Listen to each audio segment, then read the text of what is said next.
იმის მერე რაც თვითმფრინავის ბილეთი ვიყიდე, მალევე დავიწყე ჩებრუნების ჩალაგება.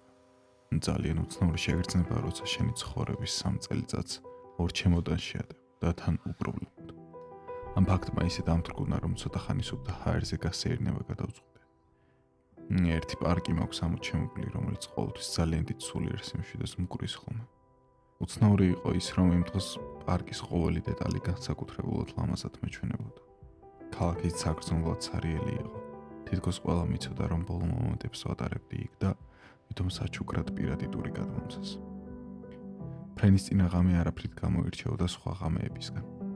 გვიანობამდე რილსების გროლა შევყევი. იმაზე ფიქრში თუ რა მოხდებოდა ხვალ ალბათ 2 საათიც კი არ მეძინა.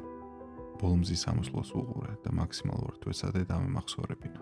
ამ პროცესით გართულმა ვერც კი გავაანალიზე თუ როგორ აღმოჩნდა აეროპორტში. მთელი ამ დროის განმავლობაში ისეთი შეგრძნება მქონდა, თითქოს ჩემი პიროვნების დიდ ნაწილს უკან მტოვებდი.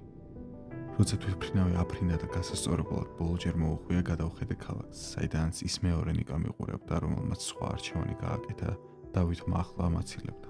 5 საათიანი ფრენა თვალის დახამხამებაში გავიდა იმაზე ფიქრში, თუ რამდენი რამ გამოვიარე ამ დროის განმავლობაში და რამდენად შეცვლილი ვბრუნდებოდი საქართველოში.